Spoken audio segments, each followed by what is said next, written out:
Starting to wonder if we fixed all the Fords here in town, because I keep getting these things showing up and even more of these things, but I'm not quite sure.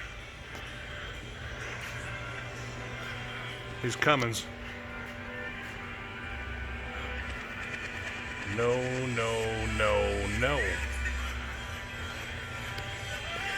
That are more of the aftermarket trucks,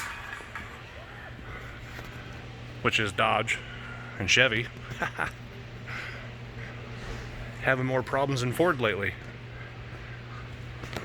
Little motor here. It's rebuild time for that bad boy. Come over here to this, I believe an 06. Possible some injectors going on. Russ, cabs down on your excursion.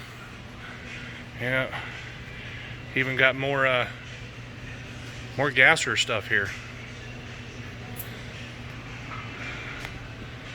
V10s, still Ford though, way better.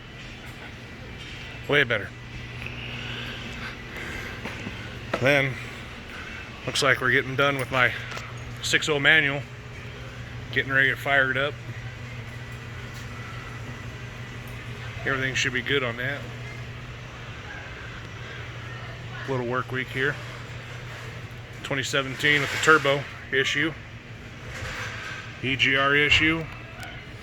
Crankcase breather. All plugged up. It's definitely not good. But there's the work day. Remember, if you need anything, strokerdiesel.com. Give us a call, 801-973-3842. Bye-bye.